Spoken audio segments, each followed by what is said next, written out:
The iron glowed cherry red in the firelight. Sarah knew it would be the last thing she ever felt. The heat of it, the searing pain. 3 days tied to a dead tree had stripped away every bit of hope she had left. The rope burns on her wrists had stopped bleeding. But the fear in her chest was a cold, heavy stone. She was 20 years old, and her life was about to end in a God-forsaken stretch of Wyoming, marked like cattle before they put a bullet in her head. The leader, a man with teeth stained brown from tobacco, lifted the brand from the coals. Steam hissed from the metal. He took a step toward her, his boots crunching on the hard-packed earth, a cruel smile twisting his lips. Sarah closed her eyes. She thought of her grandmother's stories of warriors who faced death with a song on their lips. She opened her mouth to sing. That's when the gunshot rang out. The brand clattered to the ground. The leader spun around, clutching his shoulder, a look of pure shock on his face. Blood seeped between his fingers, a dark stain spreading across his dirty shirt. Through the chaos, Sarah saw him, a tall figure, a silhouette against the dying sun. He stood on the ridge, a rifle held steady in his hands, his face hidden in the shadow of his hat. "I suggest you boys find somewhere else to be." The voice was calm as a Sunday morning, but it carried the weight of a rock slide. Jack Morrison had been riding fence for 3 days when he spotted the smoke.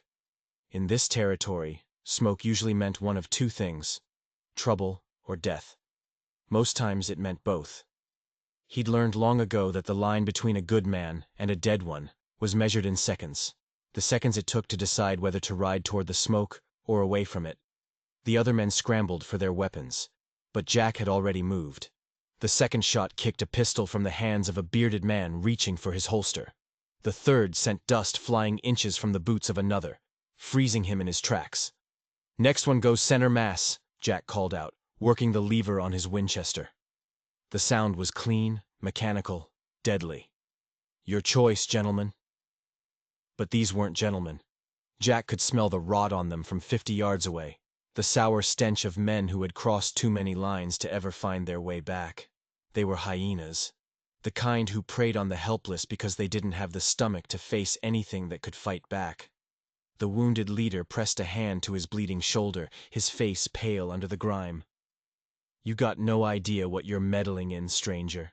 This is tribal business." "Funny thing about tribal business," Jack replied, his rifle never wavering. "It usually involves more than 3 white men and a hot iron." The truth of it hung in the air, thick as gun smoke. These men were deserters, or worse. They'd found this girl alone and decided her life was worth less than their afternoon's entertainment. Jack had seen their kind before, in the war. Men who learned the frontier wasn't a place of opportunity. It was a place that gave them permission to become the monsters they'd always been. "Cut her loose," Jack commanded. "Like hell we will," the bearded one snarled. "We caught her stealing." "With what?" Jack's voice was dangerously patient. "She's tied hand and foot. I don't see any stolen goods." He chambered another round. "Cut her loose, or I start reducing the population of this camp by 1 every 10 seconds, starting with you." The men exchanged a nervous glance. This wasn't what they were used to. They were used to fear, to begging, not this cold, unshakable certainty. The wounded leader gave a short, sharp nod. One of his men pulled a knife and sawed through the ropes binding Sarah's wrists. She rubbed her raw skin but didn't run. She didn't even look at her captors. She just watched the man on the ridge. Her dark eyes missed nothing, cataloging his movements, his weapon, the way he kept all 3 of them in his line of sight. Jack Morrison was 38 years old. He had enough scars, inside and out, to know this moment was balanced on a razor's edge. These men wouldn't forget this. Humiliation was a debt they would always try to repay. But riding away, leaving her to her fate, that was a sin he wasn't willing to add to his collection. "Mount up," he ordered. "Ride out. If I see your faces in this territory again, we finish this conversation with a lot less talking." They gathered their things, their movements sullen and angry. The wounded leader hauled himself into his saddle, his eyes promising a future reckoning. "This ain't over, stranger," he spat. "We know your face now." "Good," Jack replied. "Makes it easier for both of us." They rode out in a cloud of dust and curses, until the sound of their horses faded into the vast Wyoming silence. Only then did Jack lower his rifle. He walked down the ridge, his eyes on the girl. She stood by the dead fire, her dignity a shield around her. She was young, with the kind of beauty that belonged to wild places.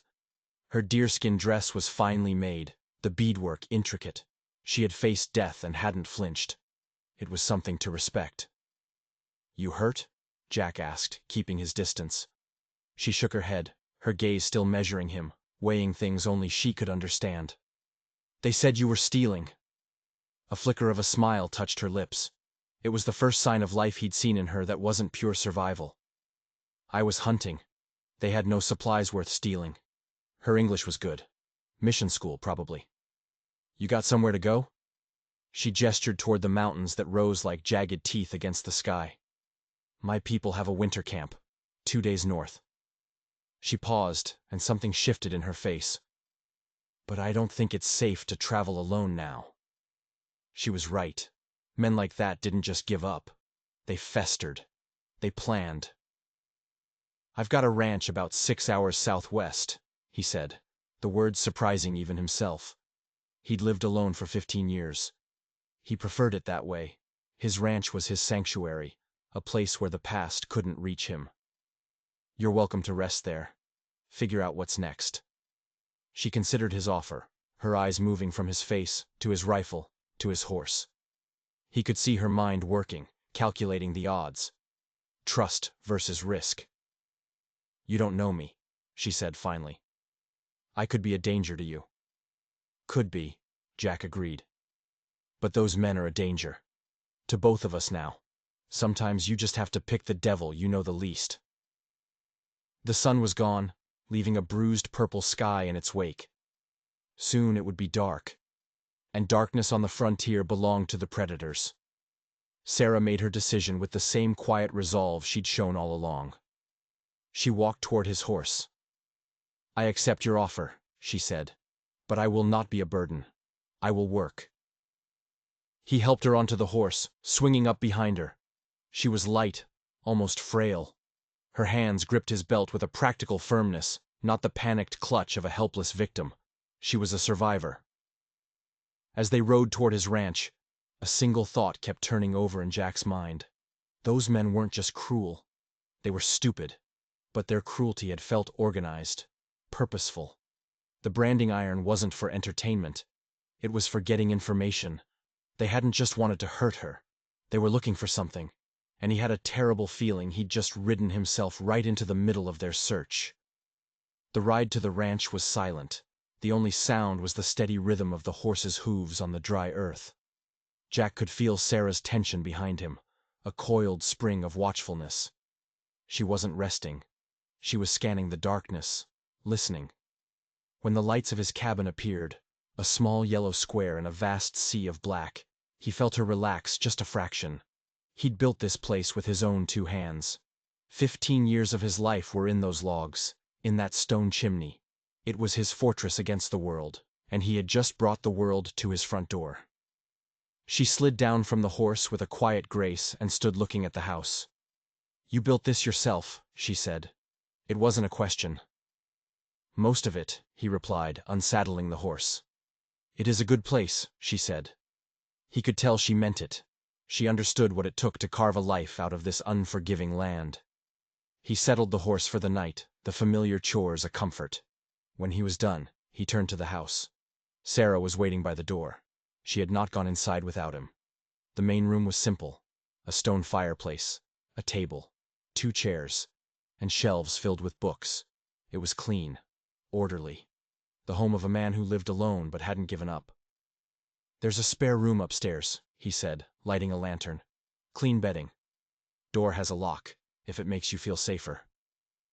She nodded her thanks, but her eyes went straight to the window that faced south, the direction they'd come from, the direction the trouble would come from.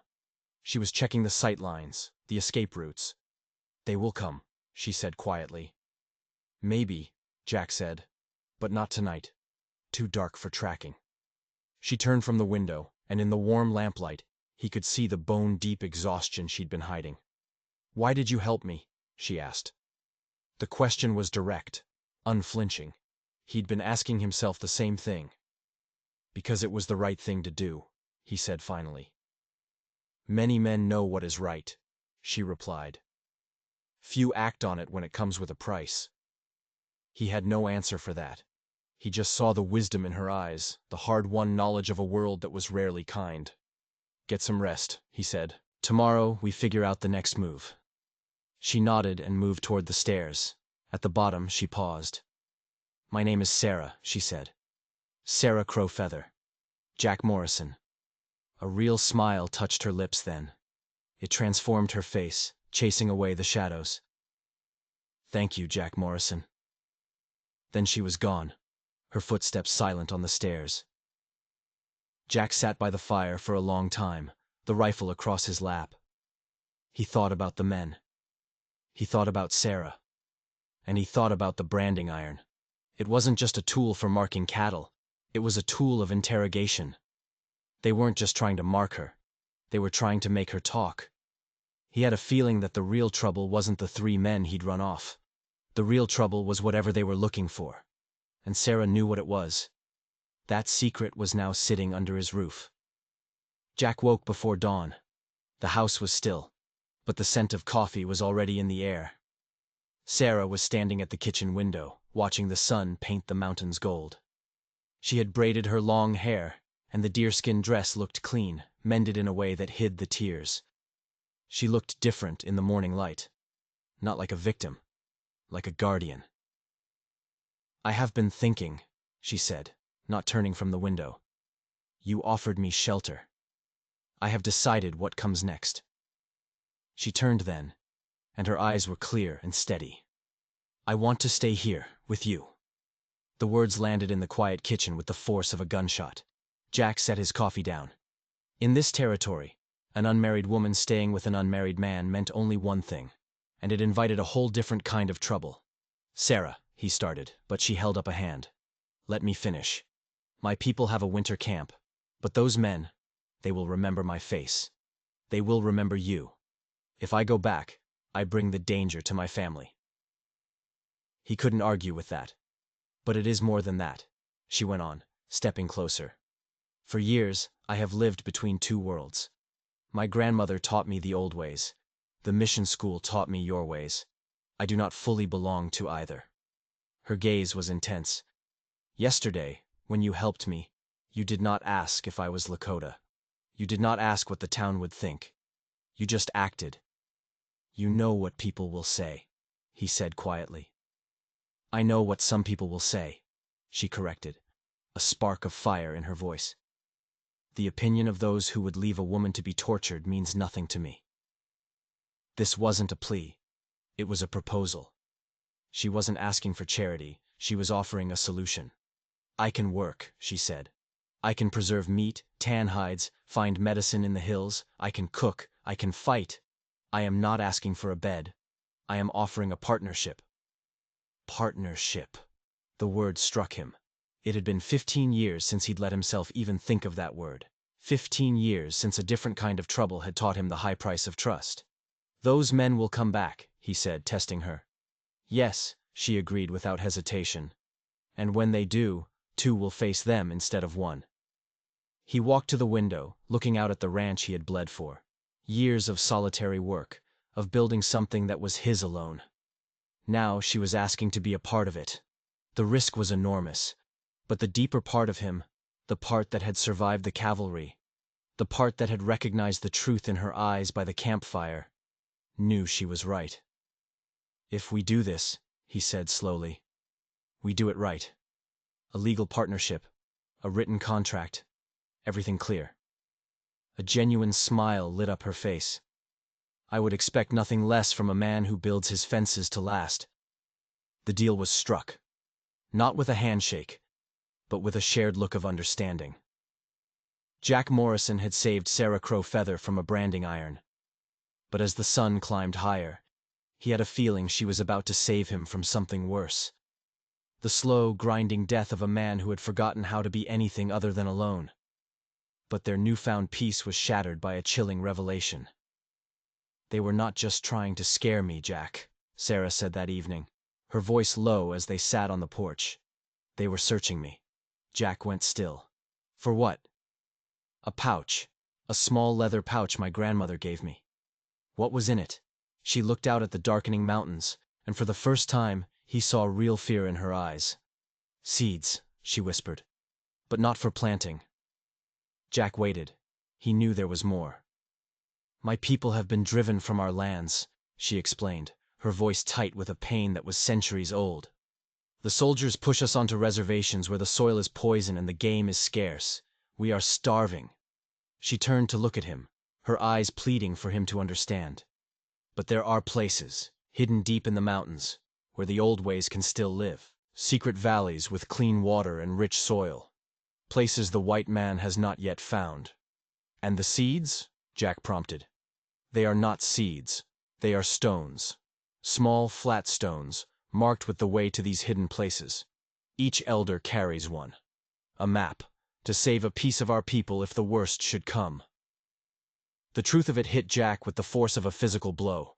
This wasn't about revenge. It wasn't about a random, cruel attack. This was a hunt. A hunt for a map that could lead to the destruction of an entire people. Did they get it? He asked, his voice a low growl. She shook her head. I felt them coming. I hid it, but they know I have it. Who knows? A man who calls himself the Major, she said. A former army officer. He was cast out for his cruelty during the wars. Now he sells information. He learned of the map stones, and he wants to sell their locations to the railroad. The railroad, of course. They would pay a fortune to know the location of fertile, watered land. They would strip it, mine it, and lay their tracks right through the heart of it, destroying everything. So the men you ran off, they work for him, she finished. And they will not stop until they have the stone. The stakes had just escalated from personal survival to something much, much bigger. Jack was no longer just protecting a woman. He was protecting the last hope of a dying nation. He stood up and walked to the edge of the porch, looking out into the night. He had spent years trying to escape the army, to escape the memory of the things he'd been forced to do in the name of progress. And now, the war had followed him home. Where did you hide it? He asked. Sarah pointed to the massive stone chimney that formed the heart of the cabin. There is a loose stone, near the base. Jack ran his hand over the cool, rough rock. He found the one that shifted under his touch. He worked it free and reached into the dark cavity behind it. His fingers closed around a small, soft leather pouch. He pulled it out and opened it. Inside were 3 flat, gray stones. Each one was covered in delicate, painted symbols. They felt cool and heavy in his palm. The weight of a people's future. He will not stop, Sarah whispered from behind him. The Major is not a man who accepts failure. Then we won't fail, Jack said, closing his hand around the stones. But even as he said the words, a new, terrifying thought took root in his mind. The Major was a former army man. He would have records. He would know the names of every scout and soldier who served in this territory. He would know the name Jack Morrison. And if he knew Jack's name, he would know his history. He would know his weaknesses. He would know about the woman Jack had loved and failed to protect 15 years ago. A woman whose death had driven him into this solitary life. This wasn't just a hunt for a map. The Major was going to make this personal. The first sign that the Major knew Jack's history came a week later.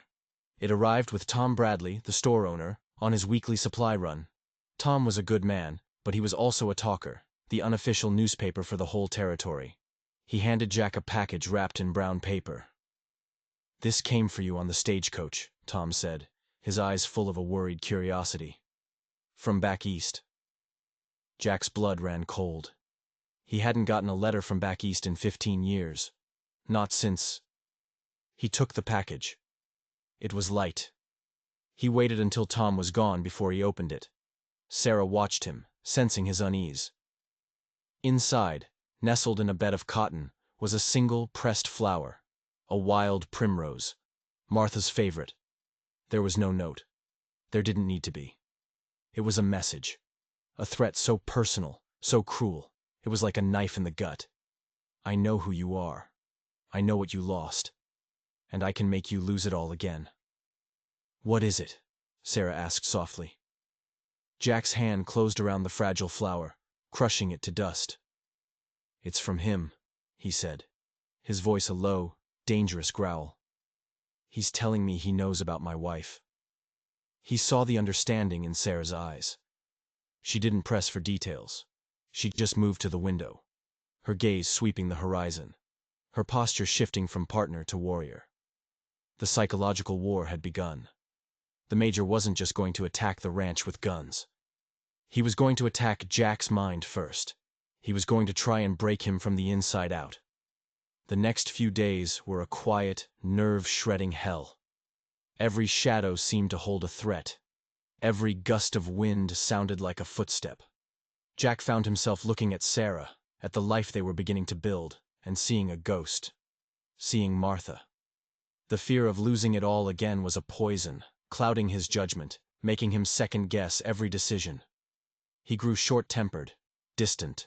He started spending his nights on the porch, rifle in hand, unable to sleep. Leaving Sarah alone in the house.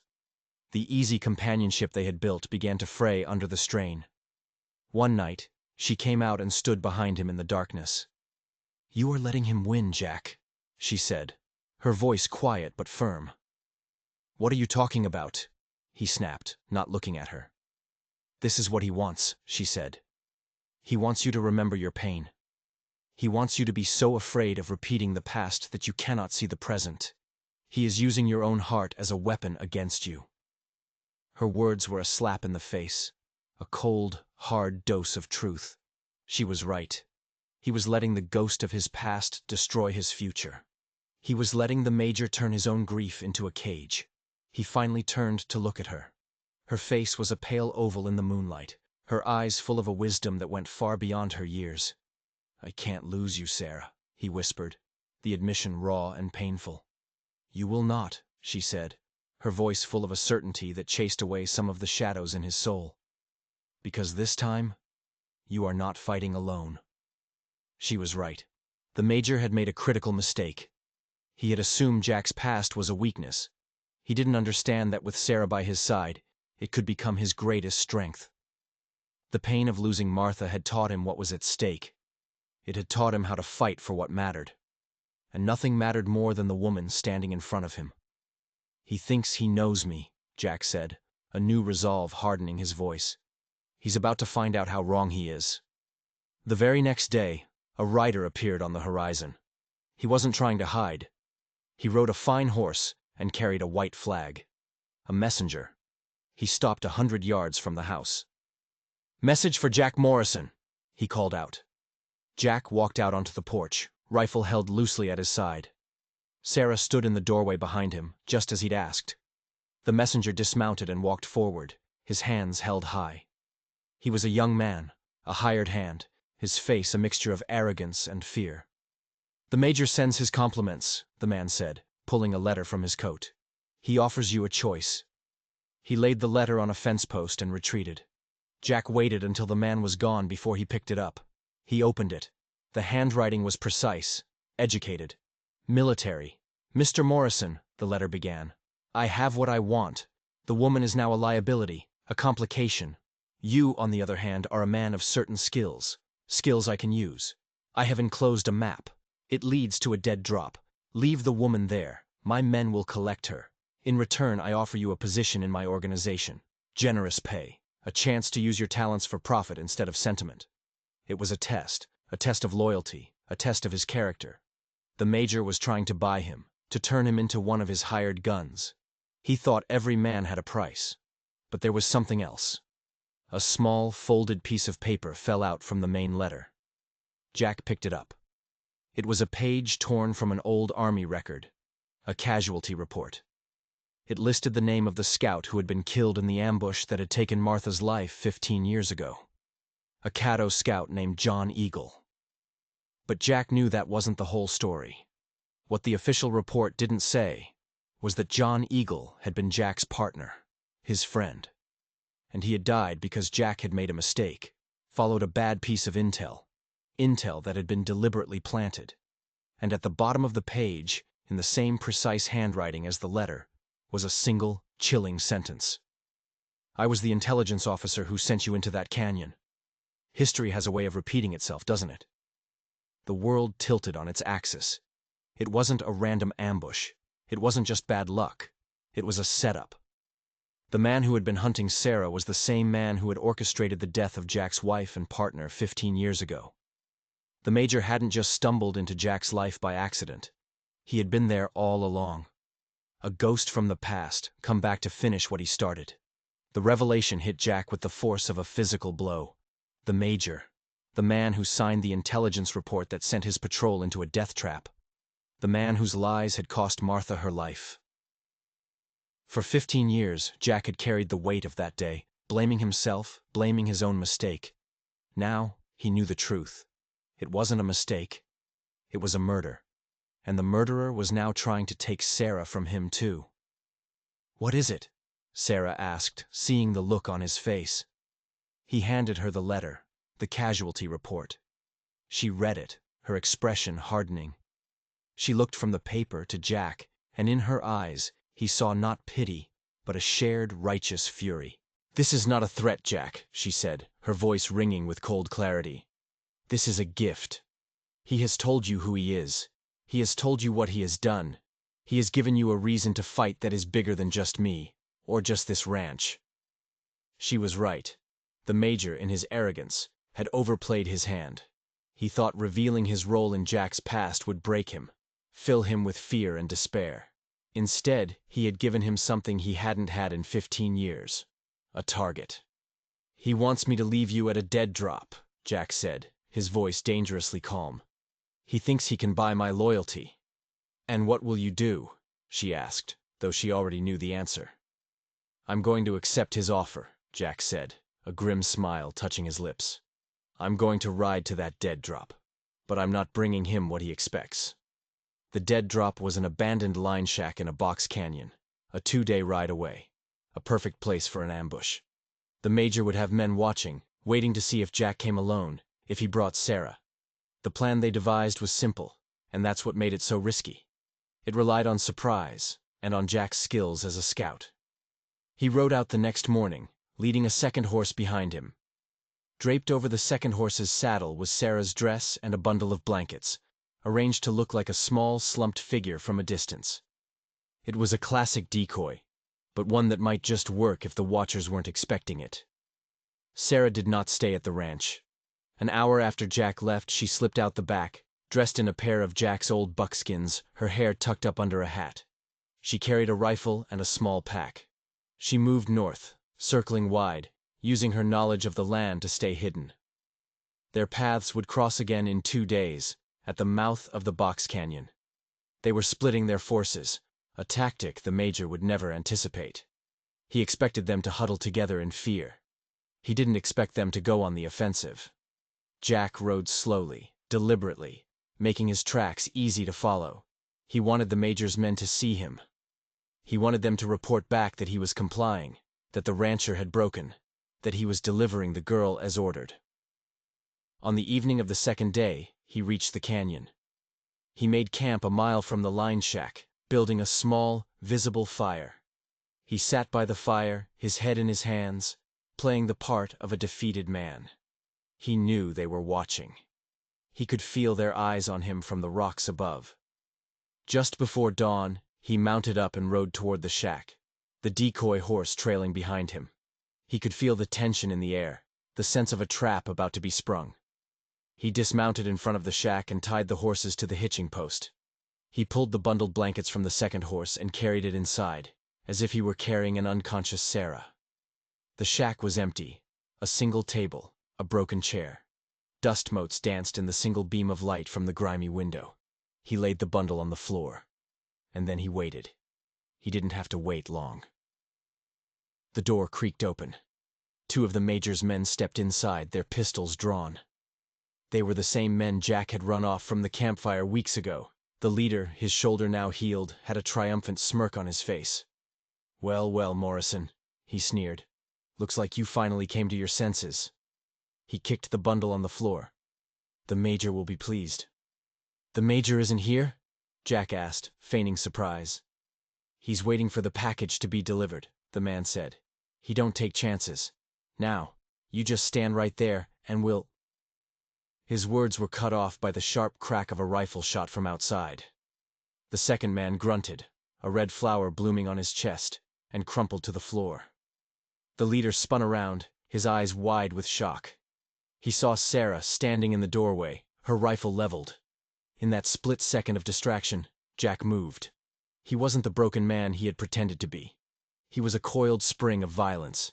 He launched himself across the small room, his fist connecting with the man's jaw with a sickening crack. The man went down hard, his head hitting the wooden floor with a thud.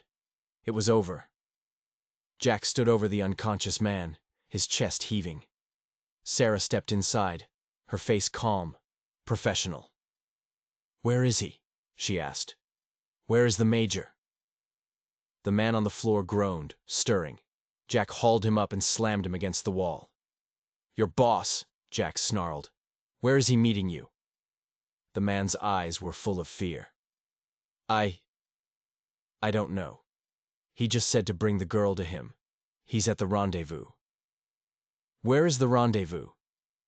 "The old mission," the man stammered. "The one by the river. The old Spanish mission, a place of ruins and ghosts, a place big enough to hide an army." "He's not waiting for you," Jack said, the pieces clicking into place. "This was a trap for you, too. He was going to silence all of us. You, me, Sarah. No loose ends." The man's face went pale as he realized the truth. He was as disposable to the Major as everyone else. Jack and Sarah left him tied up in the shack. They had a new destination. The final confrontation was coming. Not in a box canyon ambush, but in the crumbling, haunted walls of an old stone mission. And this time, there would be no letters, no decoys. This would be settled face to face. The Spanish mission stood on a bluff overlooking the river, its crumbling bell tower a dark finger pointing at the sky. It was a place of ghosts and bad memories. A perfect place for a man like the Major to make his last stand. Jack and Sarah tethered their horses a mile away and approached on foot, using the riverbank and the thick cottonwood trees for cover. The sun was setting, painting the old adobe walls in shades of blood and rust. "He'll be in the chapel," Jack said, his voice a low whisper. "It's the most defensible position." "How many men do you think he has with him?" Sarah asked, checking the action on her rifle. "As many as he could afford," Jack replied. "But it doesn't matter. We're not fighting his men. We're hunting him." They found a breach in the outer wall, a section that had collapsed years ago, and slipped inside the mission courtyard.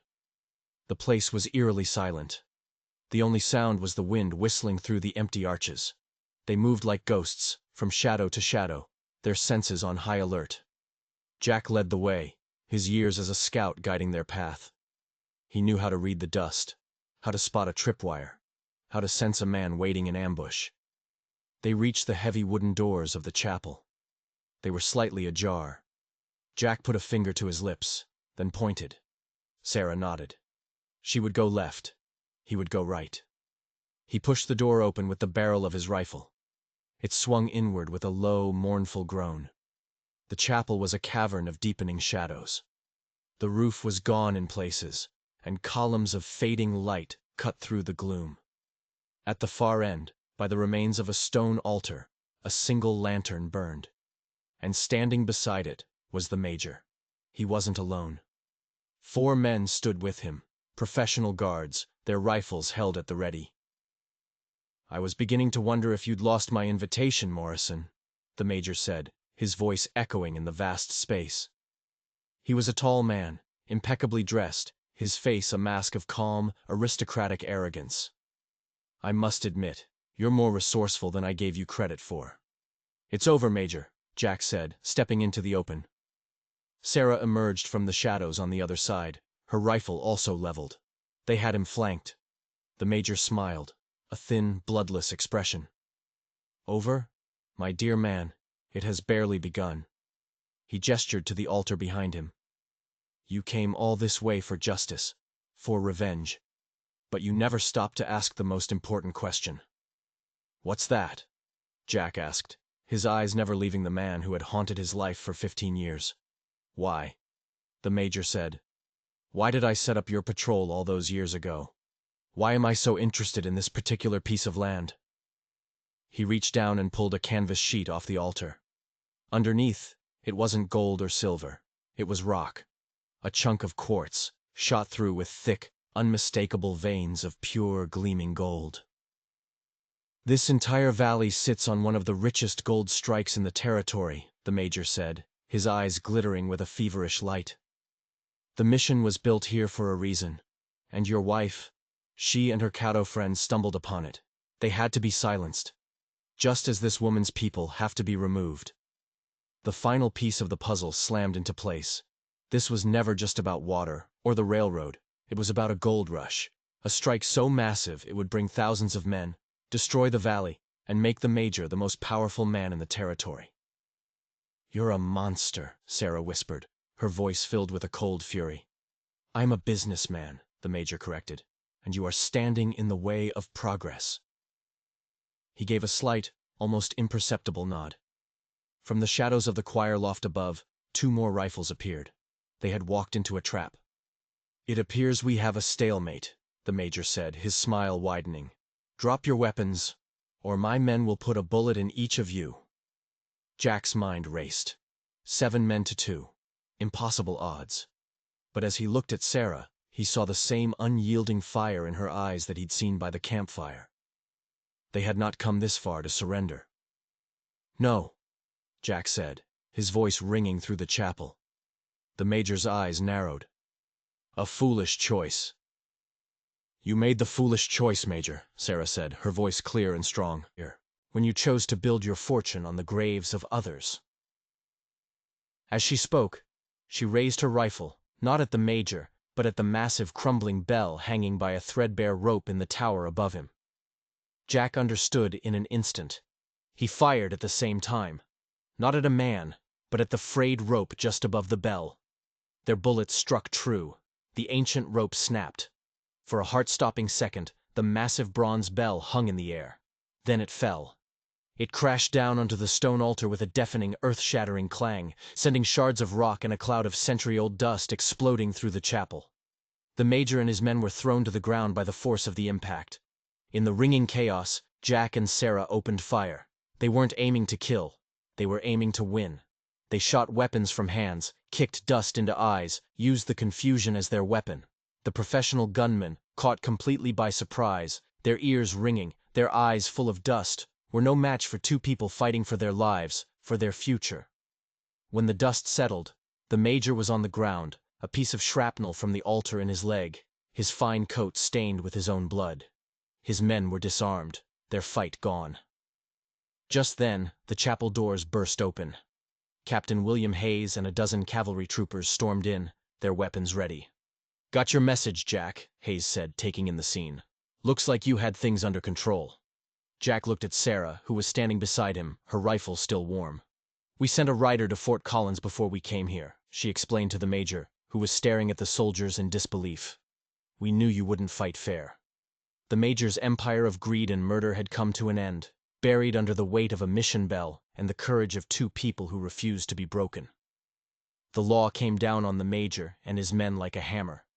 With the testimony of Jack, Sarah, and the man from the line shack, the major was tried and hanged for his crimes, both old and new.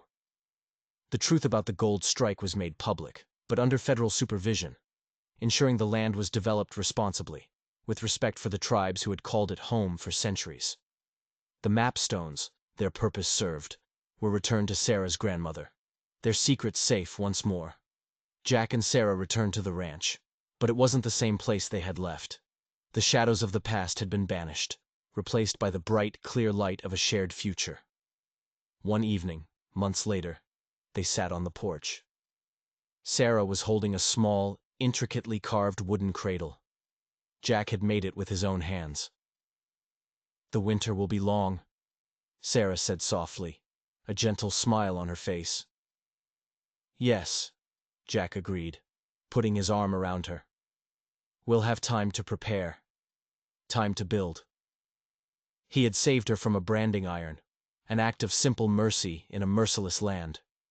But she, in turn, had saved him from a prison of his own making, a solitary life built on grief and fear.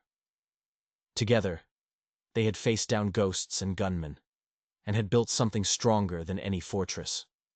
They had built a home. In the vast, quiet wilderness of Wyoming, under a blanket of stars, two people from two different worlds had found their own place to belong. A place where a brand of mercy had healed them both, and where the future was as wide and as promising as the horizon. If you enjoyed this story of courage and justice on the frontier, don't forget to hit that like button and subscribe to our channel. We've got more tales of the Wild West coming your way, stories where the toughest battles are fought not with guns, but with the heart. Thanks for watching.